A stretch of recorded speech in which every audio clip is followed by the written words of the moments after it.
Hello and welcome to the Arabic Hour. My name is Ghanwa Hakim. Today, we would like to welcome to our program via Skype human rights activist and environmental scientist Rania Masri. And just as the Middle East has a long history of Muslim, Christian, and Jew living side by side, in contrast to what is being projected over the past 20 years in the region, there is a history of coexistence. And this is what I dream of, a one-state secular solution. And I fundamentally believe that we will approach that. It is just a question of time. Now, I dream of it happening within my lifetime, but I am certain without a fact that it will happen. It will happen, but we just need to bring it sooner. Dr. Masri joins us today to discuss the Gaza conflict and what can be done. Rania is a fellow of the Institute for Southern Studies and an editorial associate of its magazine, Southern Exposure. She is co-author of the books The South War and Paying More, Getting Less, Grading North Carolina's Corporate Subsidies.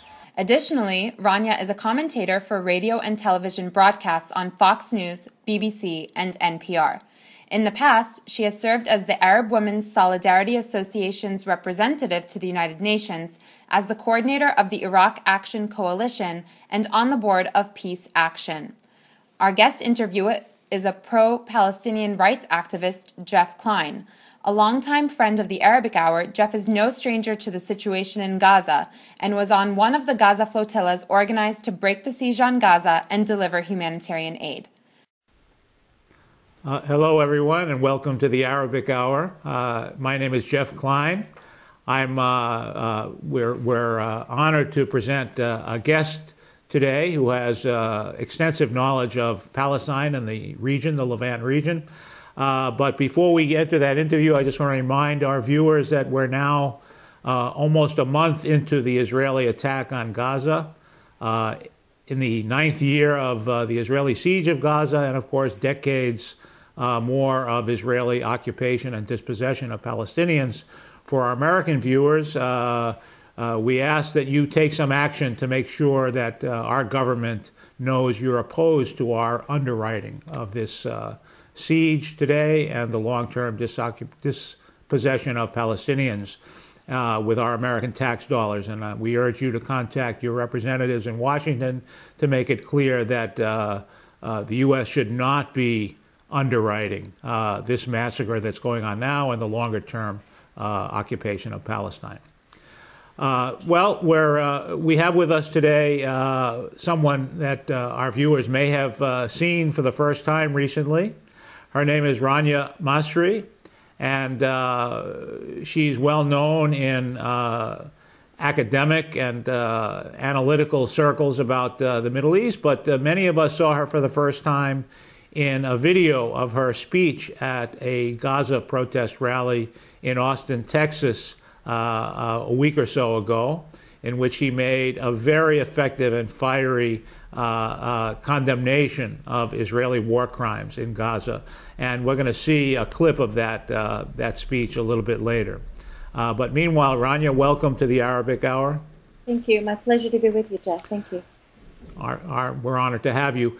Rania, could you, for our viewers, tell us a little bit about yourself and what your connection is with the current events in Gaza and the Palestinian issue in general?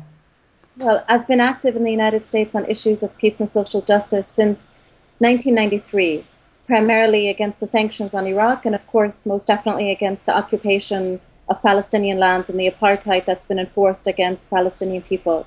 In 2005, I left the United States and returned to Lebanon, where I have since been active on boycott issues, as well as, of course, as being an academic. Great. And you're connected with a university in Lebanon, is that correct? Yes, I've worked 9 years with the University of Balamand in North Lebanon, and I will be starting a new post in September with the American University of Beirut. Okay. Since Gaza is the urgent topic at hand, I wonder if you could tell us something about your view of the situation in Gaza and the appropriate response of people in this country to the massacre that's going on now. Yes, well, let me see how I can say that very shortly in a soundbite. Two key things. When we look at what is happening in Gaza, I think it's critical that we need to shift the narrative, because all too often we're presenting it as if the Israelis are defending themselves and the Palestinians are lobbying rockets, and how do we get the Palestinians not to lobby rockets so that the Israelis would stop retaliating against those rockets by destroying Palestinian infrastructure.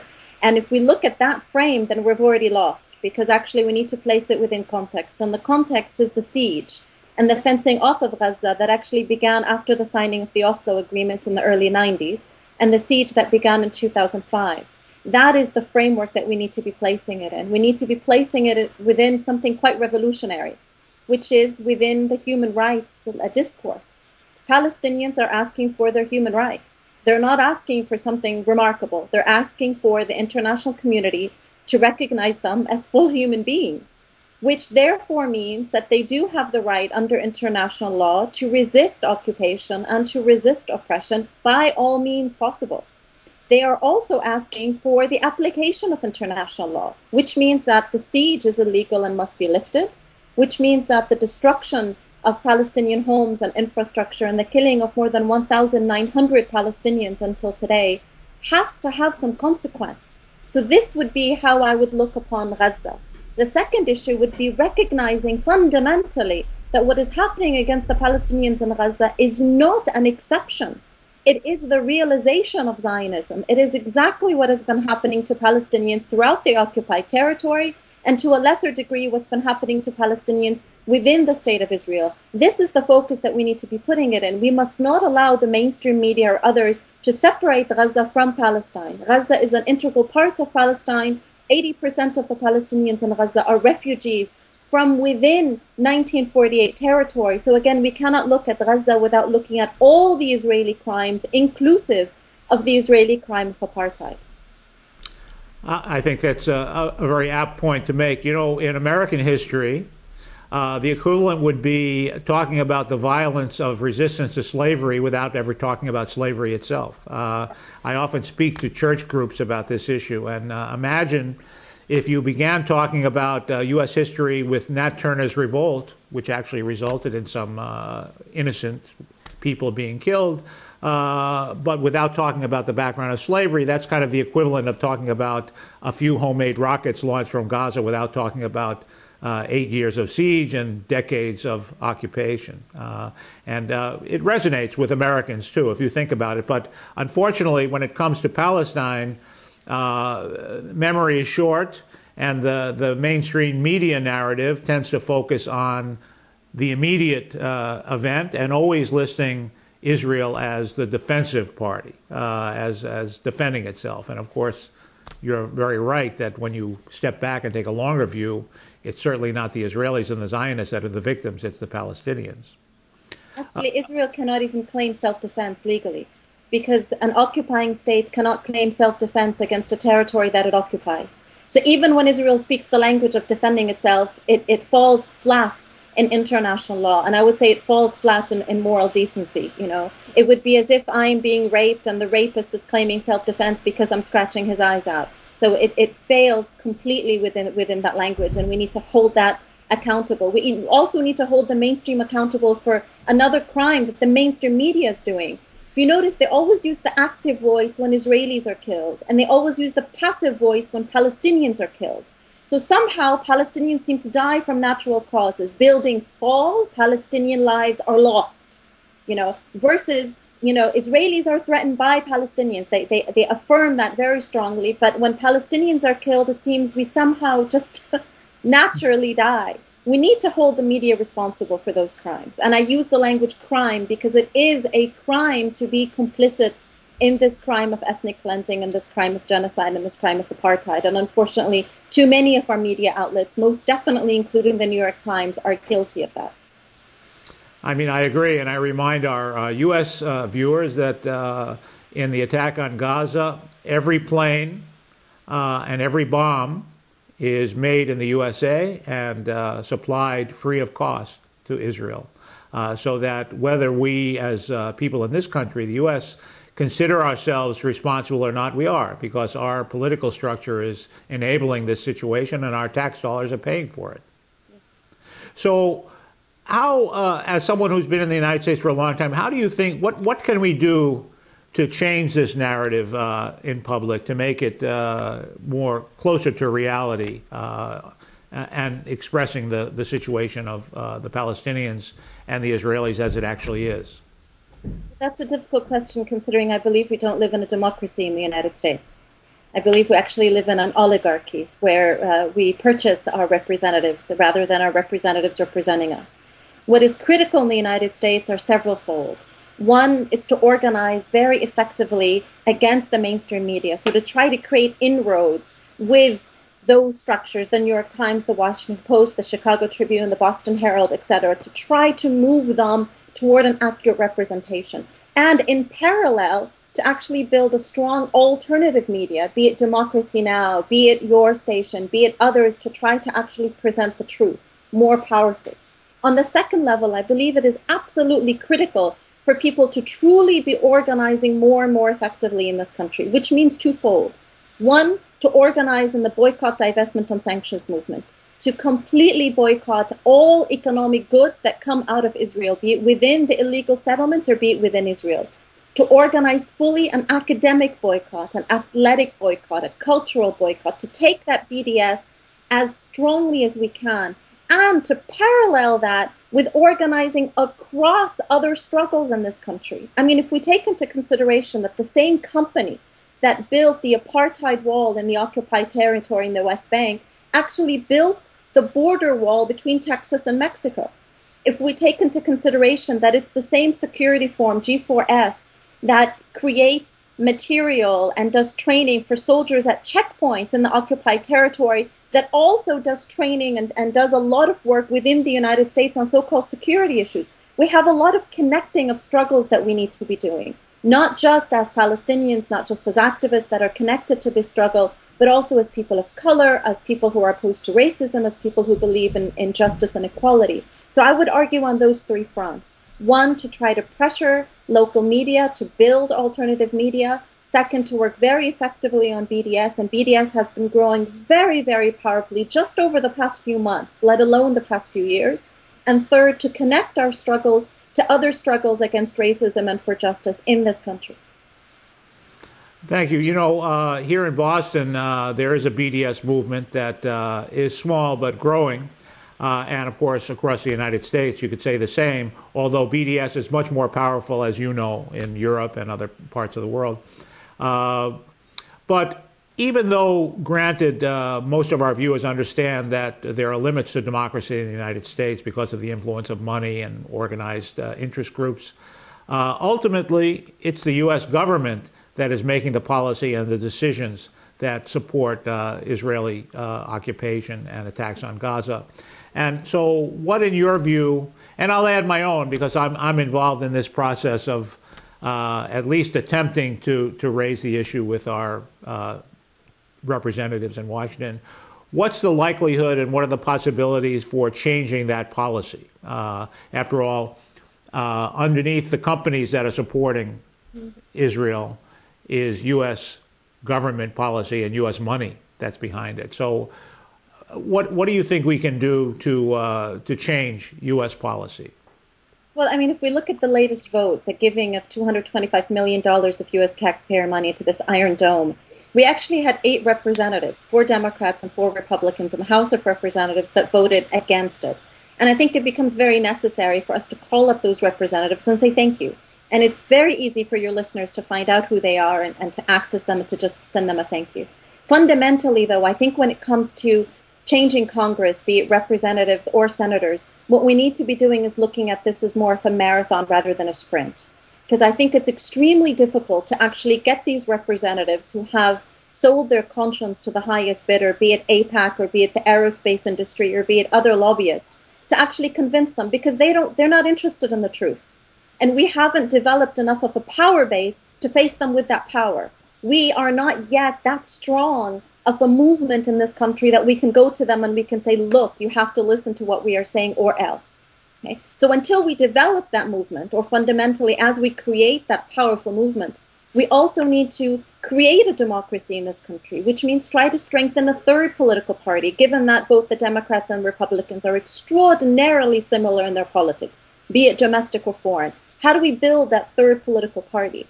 How do we change financial contributions legislation, particularly given the latest vote by the Supreme Court, which was extraordinarily disappointing. How do we actually build that? And I think that requires serious discussion among organizers and among analysts in this country. How do you actually go about that?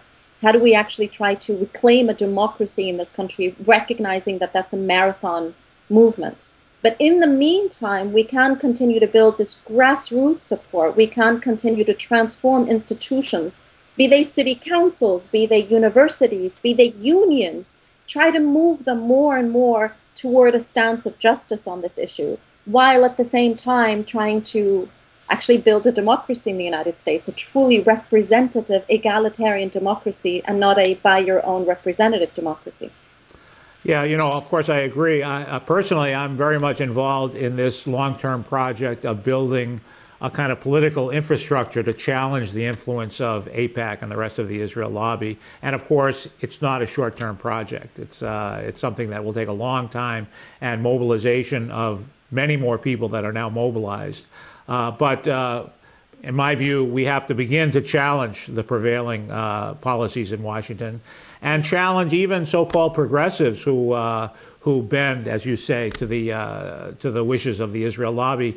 We're here in Massachusetts, we're the bluest of blue states in the U.S.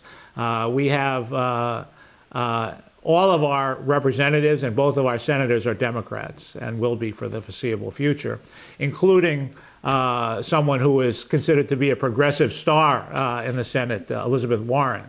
Mm-hmm. And yet, without dissent, every one of them voted, along with the rest of Congress, a very one-sided condemnation only of the victims in Gaza, and continued to vote, as recently the extra $225 million for more missiles for Israel, continued to vote without exception for the policies advocated by Israel and its lobby in the United States. So we have an uphill battle for sure, but I believe, and I think you would agree, that we have to be in there. Even if we know we're not going to achieve any victories in the short run, we have to be a voice in Congress, beginning to make it clear that there is an opposition to the current policies. But I would also agree, until we're able to develop the power and the numbers that are represented by the Israel lobby, we're not going to succeed. It's a long-term project, but a very necessary project, because, as you know,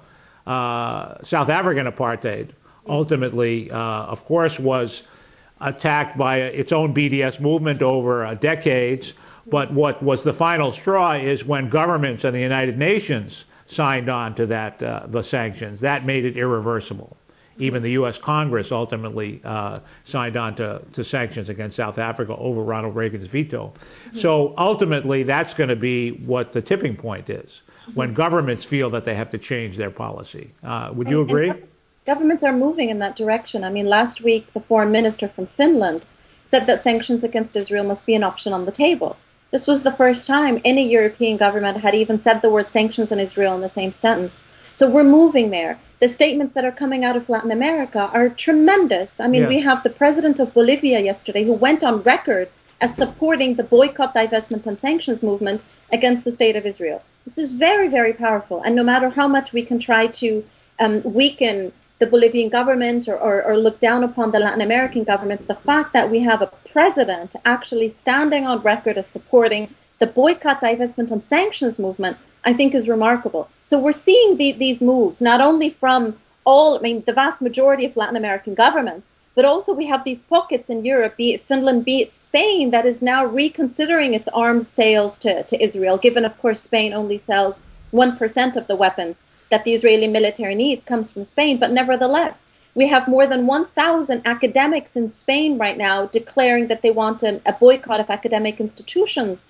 in Israel. So we're seeing strides in the boycott, divestment, and sanctions movement going much faster and much more powerful within a shorter time period than we saw the BDS movement work against the political apartheid system in South Africa.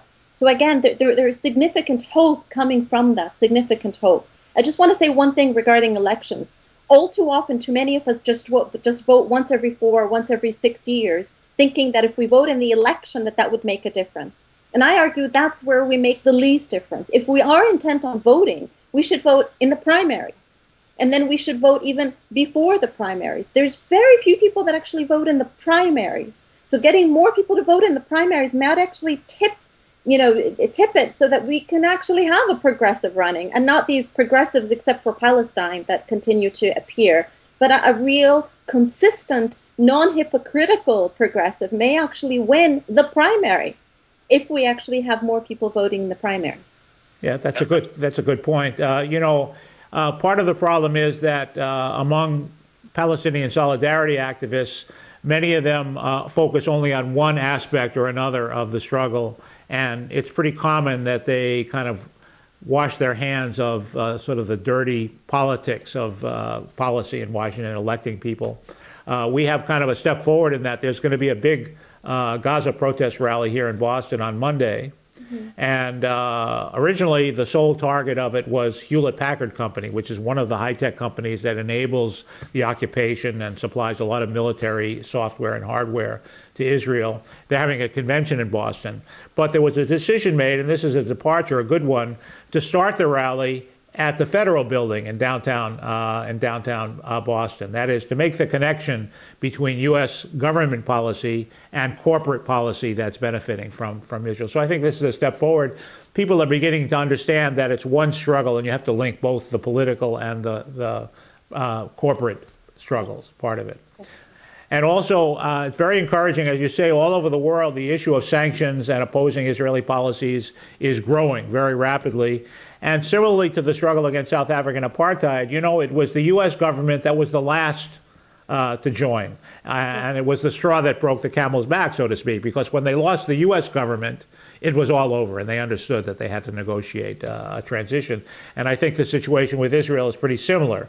Their citadel is Congress. Yes. And when that falls, as eventually it will, Israel will have to acknowledge the Palestinians and change its policies. We'll see a new reality in Israel. So I think your remarks are very, very, very appropriate. You are watching a Skype discussion with Dr. Rania Masri regarding the situation in Gaza. Stay tuned. We'll be back with more after this short break. We need to recognize that the crimes against the Palestinians in Gaza over the past 27 days are not new. The crimes against the Palestinians in Gaza since the siege on Gaza in 2005 are not new. They began in 1948. We need to recognize what barbaric is. Barbaric is racism. Barbaric is defining Palestinians as a demographic threat. And therefore considering that Palestinian existence is a threat to Israeli survival. Our existence is a threat to their survival, which means that the mere fact that we exist is justification for them to kill us. That is barbaric, that is racism, and that is Zionism, and that is what we must end.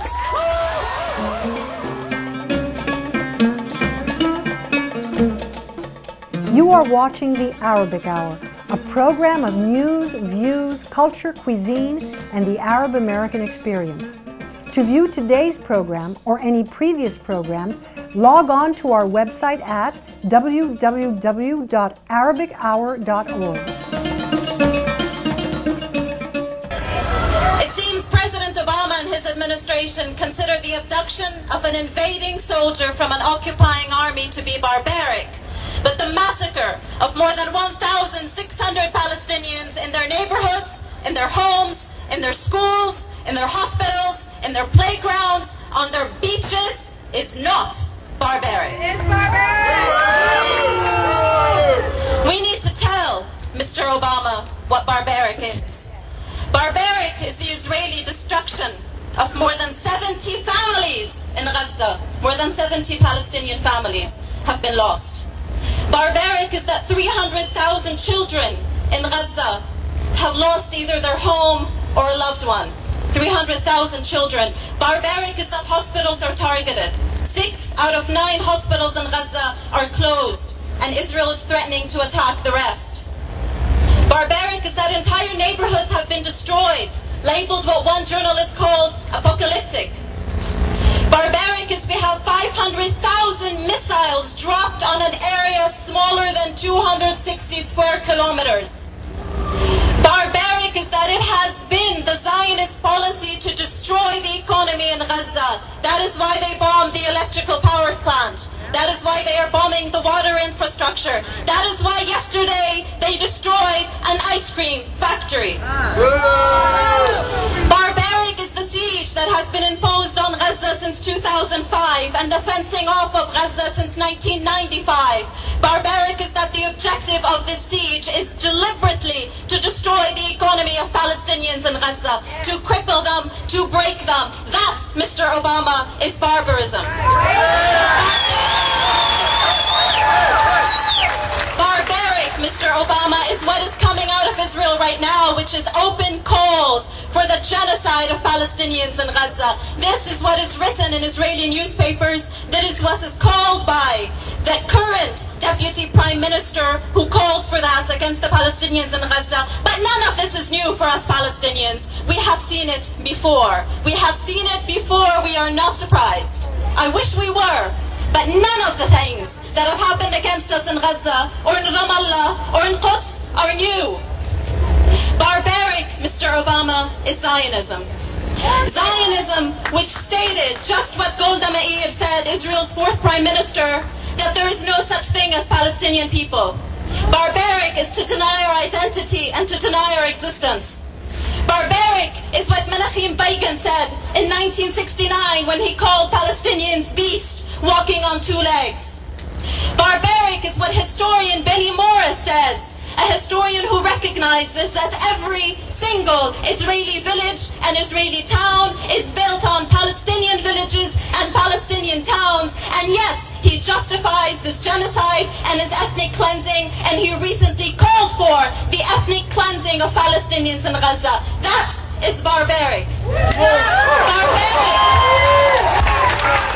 Barbaric is what the Israeli offensive forces are calling for. And they have said very specifically that officers have been given legal advice that allows them, and I quote, to target large numbers of civilian casualties. And this statement was not released in 2014. This statement was from 2009. From 2009. Barbaric is what Netanyahu says when he says, we must hit them. Not just one blow, but blows that are so painful that the price will be too heavy to bear. And he said that in 2012. That is barbaric. Barbaric is when they asked Netanyahu, what would you say when we destroy their villages? Netanyahu said, the world won't say a thing. The world will say we are defending ourselves. War crimes! War crimes! War crimes! War crimes! War crimes! President Obama has said, and I quote, innocent civilians are caught in the crossfire here to weigh on our conscience. We have to do more. Well, I appeal to you, Mr. Obama, don't do more. Please, Mr. Obama, don't do more, because when he does more, he gives more weapons, and he gives millions of our money to the Israeli war machine. No, Mr. Obama, if this is how the death of our families weighs on your conscience, then please, don't do more.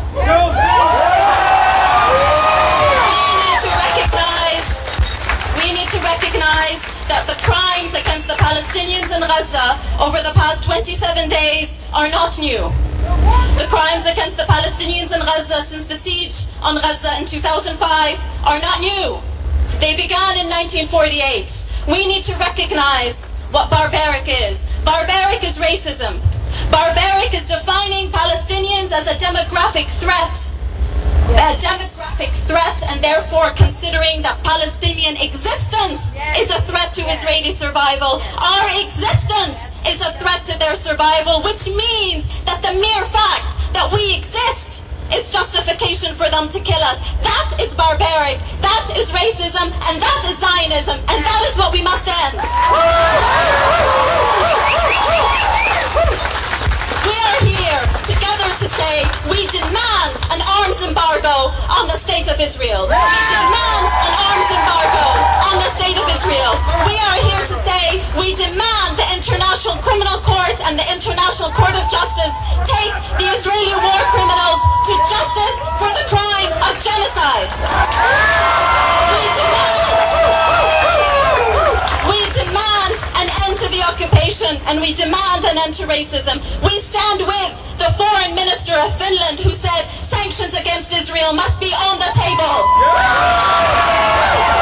We stand with the governments of Latin America, from Ecuador to El Salvador to Bolivia to Brazil.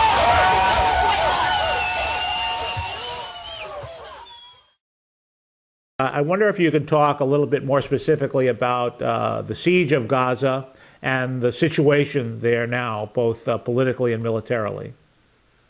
Well, if we're going to look at the siege of Gaza, I think it's critical for us to look at what the Israeli government is actually presenting to the Palestinians in these so-called ceasefire negotiations, which we know have failed, and that the ceasefire is over and we're back to a state of annihilation. I refuse to call it a state of war because we do not have parity on both sides. And what the Israeli government was asking for is, one, a strengthening of the Palestinian Authority in Gaza, basically a strengthening of their token representative, who is Mahmoud Abbas, and to have him gain more power in Gaza and to gain more power along the border. And they also rejected fundamentally the Palestinian people's demand for a seaport in Gaza and an airport in Gaza. They rejected that flat out. They also rejected flat out a full opening of the siege. Rather, they wanted it to be conditional. And they used this language, which is really critical. They said that Israel's security has to be equal with the interest of the economic needs of the Palestinians in Gaza, which therefore implies that they will continue to have something called dual use.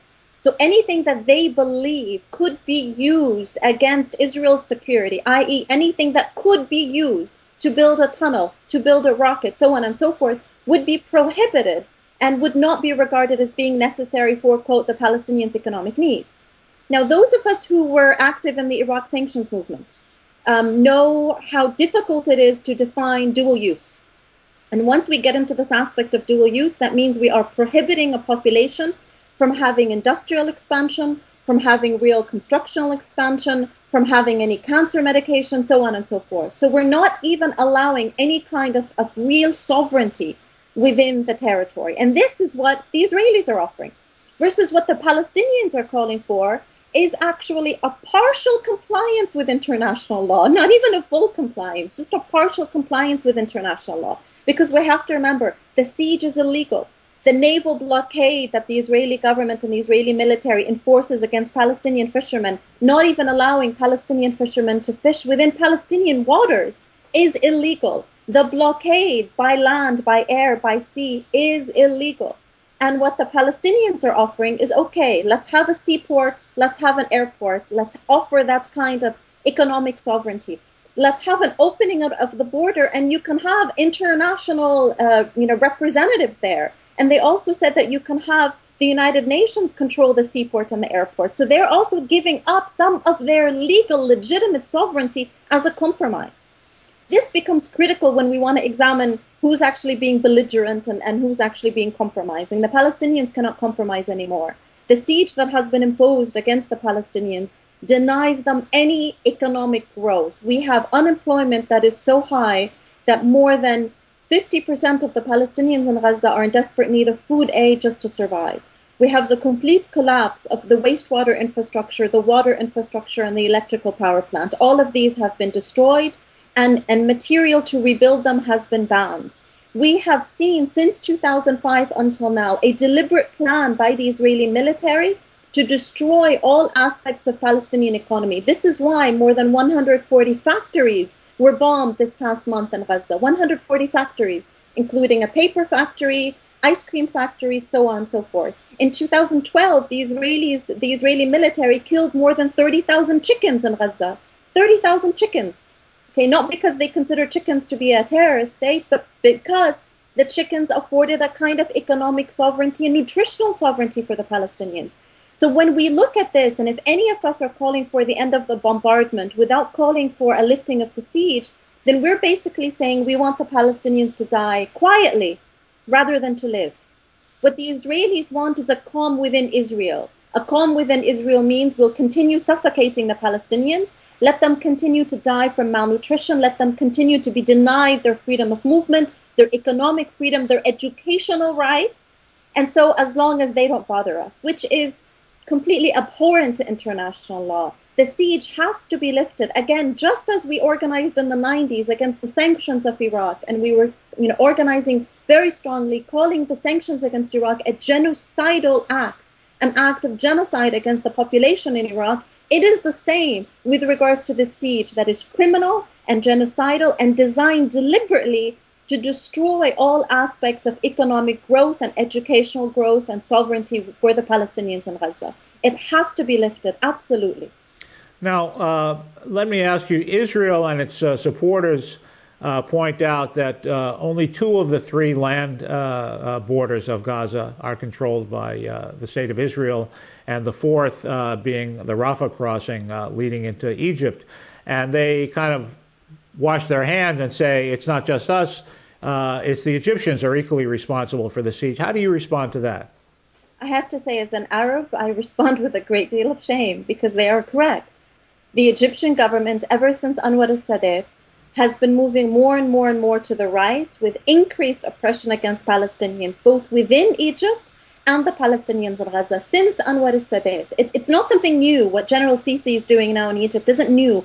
It's just an expansion of Egyptian policy against Palestinians. It is most definitely horrific and shameful, and as an Arab, I would call it an act of treason, what the Egyptian government is doing. I dream of the Egyptian government telling the Israeli government, this is our borders, we're going to open the border, and we're going to treat the Palestinians in Gaza as we would treat any other border with any other nation. We're going to open it fully and just have guards along the border as you would any other border, and that would be it. But unfortunately, the Egyptian government, since Anwar al-Sadat, has developed strong ties with the United States. And they've developed this kind of quid pro quo. The Egyptian government fulfills Israeli security interests, and the United States continues to send, significant funds to the Egyptian government that does not support the Egyptian economy, by the way, but simply supports a particular kind of structure within Egypt. And we've seen that again since Anwar al-Sadat moved progressively to the right, if we can use the word progressive and right in the same sentence. So this is what we are seeing, and most definitely we are ashamed. As Arabs, we are absolutely ashamed of the Egyptian government. But to bring our shame even further, it's not just the Egyptian government. The Saudi government, the government of the United Arab Emirates are also working very strongly with the Egyptian government. And again, it is also Mahmoud Abbas from the Palestinian Authority that is working strongly within the Egyptian government to try to push for a disarmament of the Palestinian resistance, a weakening of the Palestinian resistance. So yes, the Israeli government is correct. They are not alone in being opposed to Palestinian resistance. And when people ask us, why are the Arab governments so scared of Palestinian resistance? Because I think this is fundamental for people to understand. Within the Arab psyche, since the 40s, we have been told that, defeating Israel is impossible. Defeating Israel cannot happen, and we cannot return Palestine. We cannot be able to liberate it. We have to give up our dream. In 2006, when the Lebanese resistance actually destroyed the capability of the Israeli military to fulfill its military objectives in Lebanon, because they were able to destroy Lebanon's infrastructure in 2006, but they were not able to defeat the Lebanese resistance. What happened is that the psyche within the Arab world changed. We now felt it was possible to actually defeat the Israelis, at least defeat their military objectives. We started dreaming of returning to Haifa and to Jaffa and to Lid and to other parts in 1948. Now, if that psyche changes within the Arab world and we start to dream what we have been told is impossible, that also reverberates domestically. So then each of us would look upon our own governments, our dictatorial governments, be it in Egypt, be it in Jordan, be it in Saudi Arabia, and say, hey, we can defeat you too. So this idea of a strong Palestinian resistance, defeating it falls in line with dictatorial objectives, because what it does is it defeats the spirit of resilience and the spirit of resistance within the Arab world. This is why Palestinian resistance is so dangerous to Arab dictators, not only because it attempts to defeat Zionism, and I believe it will eventually defeat Zionism, but it also defeats the spirit of despair within Arabs, and that becomes critical to empower if we actually want to rise up against our own dictatorial regimes. Thank you, Rania. That leads into, I guess, a discussion of the overall strategic situation in the Middle East, of which the Palestine struggle is one part.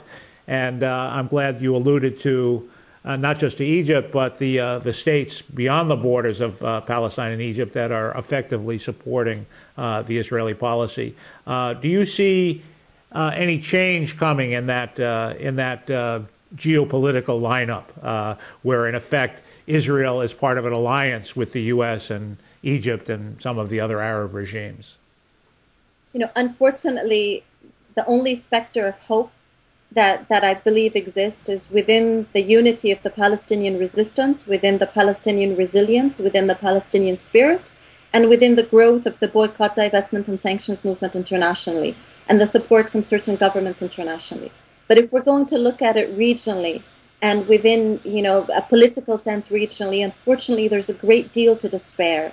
We have seen the breaking apart of Syria. We've seen the breaking apart of Iraq. We've seen the movement of certain Arab governments to shed their shame. They're no longer ashamed to say that they were opposed to Palestine and supporting Israel. And we've seen this coming from numerous countries in the Gulf. And so from that perspective, yes, Israel stands much stronger politically in the region, much, much stronger politically in the region. Now, how far this can extend, and given what ISIS is doing with this creation of a so-called Islamic State, breaking the borders between Iraq and Syria and threatening stability throughout the region, threatening greater instability throughout the region, it's not looking hopeful. I have to say, it's not looking hopeful for the region at all. Speaking of unity, most serious people who have looked at this latest attack on Gaza understand it as a response to the efforts to unify the Palestinian factions in one government or one authority. How would you assess the reality, the problems, and the prospects for real unity among the Palestinians in resisting Israeli occupation? Well, what we've seen happening in Gaza over the past month is not that Hamas is resisting Israeli military aggression, but it's that we have an almost unity of Palestinian factions within Gaza, all resisting together. We've had Palestinian fighters remark that they were unable to distinguish one political party's military wing from another in the battlefield in Gaza. They were unable to distinguish each other. This kind of unity of Palestinian resistance is exemplary, and this is the unity that I'm speaking of. The same with regards to the Palestinians in Gaza. Now they have increased support for the Palestinian resistance, much higher than they had in 2012, much higher than in 2010. So from that aspect, we have increased hopes of Palestinian unity. We've also seen it reverberate into the West Bank, with increased support for lifting the siege coming out of the West Bank, with people in the West Bank rising against the Palestinian Authority and protesting against the Israeli occupying forces, and continuing to die until today. We have Palestinians continue to be killed by snipers, by bullets, by the Israeli occupying forces in the West Bank as they protest in support of their brothers and sisters in Gaza. So this aspect of connecting the Palestinian struggle between the West Bank and Gaza is hopeful, and it speaks well. However, when we look at the Israeli government, they continue to want to reassert the Palestinian Authority under the leadership of Mahmoud Abbas in Gaza. This is one of their conditions. And this would serve again to weaken Palestinian unity and to create a token representative of Palestinians, but one who is more a representative of imperialist policies to head Palestinians. And this becomes extremely problematic. Of course, this doesn't happen just spontaneously. Israeli policy has been to divide Palestinians in as many smaller subgroups as they can and to sever the connections between them, most notably between Gaza and the West Bank, but also between the 67 occupied territories and the Palestinian communities within 48 Israel. And despite the efforts, some movement in terms of unity, I guess many people see a sort of counterposing success of this Israeli strategy. I don't know if you saw, there was a professor from Birzeit University had an editorial today in the Washington Post talking about her students feeling very disconnected with the events in Gaza, that is wrapped up in their own immediate lives and sort of seeing Gaza on TV effectively as not part of their own struggle. And I wonder, and my experience is that Palestinians in 48 also although their sympathies are very much with the Palestinians under Israeli occupation in 67 lands, they also have diverged somewhat socially and culturally from the rest of the Palestinians. So what do you think the prospects for this process are? I mean, what's stronger, the sort of centrifugal forces that are splitting the Palestinians apart, or the movement toward unity, which of course will be necessary to succeed? I honestly don't know what is stronger, but I know that in the past month alone, we have seen increased unity amongst Palestinians throughout the historic land of Palestine, be it within 48, be it within the West Bank. We've seen that. We've seen Palestinians in the diaspora. I mean, here in the United States, the number of Palestinians that actually came out into protest was significantly higher than previous. We have to remember that for Arab Americans, there's a great deal of self-censorship, a great deal of fear that they have because of the FBI, because of the NSA, because of the racism against Arabs and against Muslims. So to see more of them, I mean, we've seen this in North Carolina, the protest here. You know, almost more than half of the people in the protest in North Carolina were Palestinian, and this is not the usual. So again, I would argue that over the past month, we've seen increased unity. Whether that can be maintained, I don't know. Whether that can be supported, I don't know. I would try to, I mean, for myself, I look upon it as how can we be supporting Palestinian unity? Those of us who do not live in Palestine, what roles can we play to strengthen Palestinian resilience, to strengthen Palestinian resistance, to make the people who are struggling there on a daily basis, the people whose mere existence is an act of resistance, how can we empower them and how can we strengthen them? I think that becomes the core question for those of us living outside. I'd agree. Of course, speaking as someone who supports Palestinian rights but is not of Arab descent, I think we have to encourage Palestinians and other Arabs and Muslims to take the initiative and not just come out when there's a crisis, but to be part of building a sustained movement that can really pressure for change. I mean, that's been our experience here, is that when there's a crisis, as in 2008, as now, the Palestinian American community comes out, the Arab community comes out, but when the crisis kind of simmers down, everything quiets down here also. And I guess that's what has to change. The Zionists certainly don't go home and shut up after a crisis. They're in the trenches every day in Congress and so on. So what can we do? What do you think we can do to sort of build a kind of infrastructure that is sustained on this issue rather than just responding to crisis? I think several-fold. I think for individuals, one thing that we have to do is we have to remember the anger that we're feeling today. Remember the horror that we're feeling today, or remember the horror that we felt over the past month. We have to hold on to that without that destroying us individually, but we have to hold on to that. And then we have to build a real strong kind of support system for each other. So for many of us, I mean, in the talks that I've been doing, I typically have Arab Americans come up to me and they say, we have difficulty organizing as Arab Americans. And through my experience of 20 years of organizing in the United States, I would say it's not necessary to organize along identity politics. It's not necessary to organize as Arabs, as Palestinians, as Muslims, as Christians. What is fundamental is to organize around issues. So we are organizing against racism, because ultimately what is allowing this kind of massacres against Palestinians is racism and dehumanization, because our lives are worth less. So consequently, we organize with other people of color in this community. We organize with African Americans, with Latino Americans, with other people who are facing discrimination. We unify that struggle. That becomes critical, just organizing around those kinds of issues rather than identities. And thirdly, we actually need, just as you implied, not to be reactive in our struggle, but to be having a very clear strategy. And this is where BDS can strongly support, can strongly provide that infrastructure.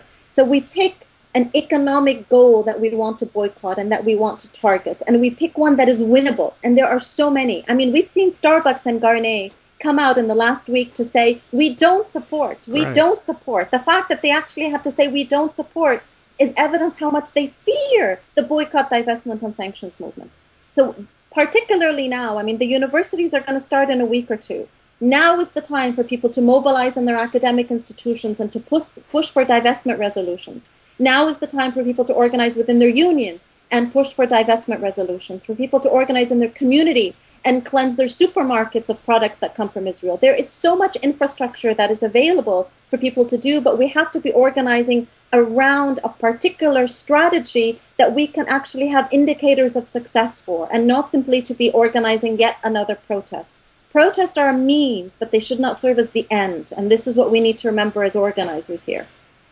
I agree. I agree. Moving back to the situation in the Middle East, what do you think the likelihood of political change is in the regimes that now are de facto allies of Israel? Well, I still have hope in the people, and I believe that the Egyptians gave us a great deal of hope several years ago when they were able to oust one dictator. Unfortunately, we now have another dictator in Egypt, but I believe that the Egyptian people still have that resilience and that spirit that will allow them to continue the struggle, though it is extraordinarily difficult now under General Sisi. We've seen protests erupt in the Arab world from Yemen to Morocco that are beautiful and strong, and so the question becomes, how can they be sustained?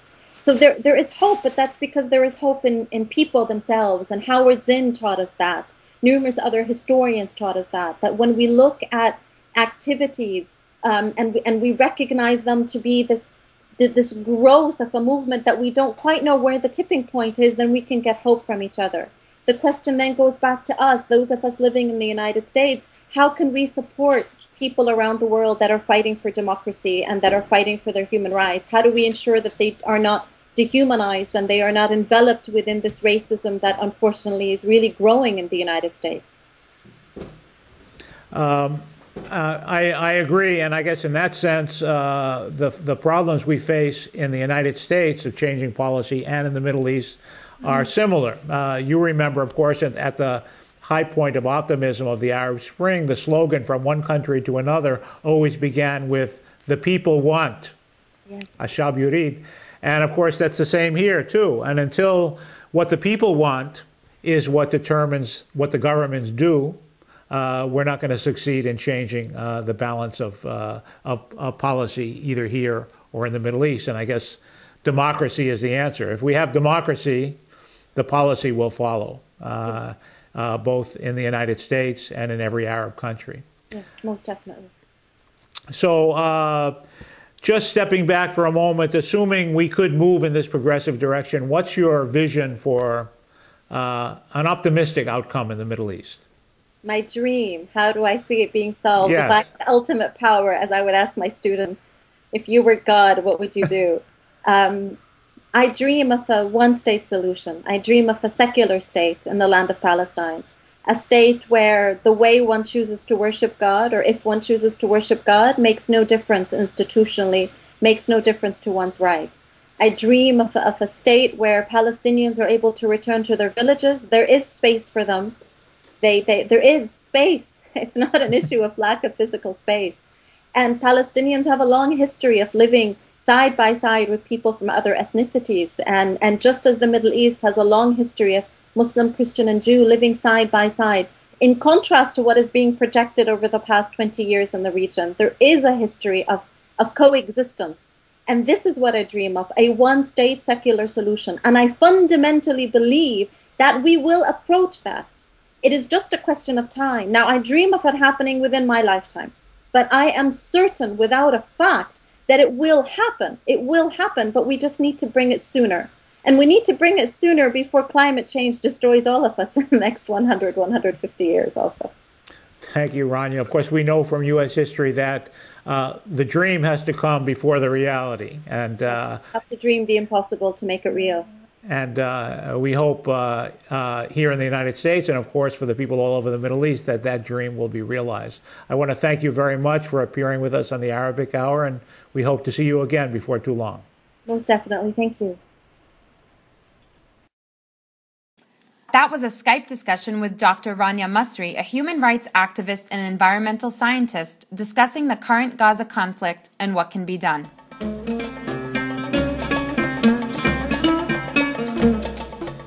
You are watching the Arabic Hour, a program of news, views, culture, cuisine, and the Arab American experience. To view today's program or any previous programs, log on to our website at www.arabichour.org. Thank you so much for joining us. On behalf of all of the volunteers here at the Arabic Hour, this is Ghanwa Hakim, and I look forward to seeing you next week. The Arabic Hour has been brought to you in part by the William G. Abdullah Memorial Library, a resource center for information and education on the Arab American experience, the American Arabic Benevolent Association, ABA, an umbrella association for community endeavors, the Nicholas G. Barham Veterans Association and Ladies Auxiliary, providing veteran services, scholarships with community pride, and by our members as well as contributions from viewers like you.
وانزل عالساحة ولا تتحدى يا ابو سيف رموش عيون الدبة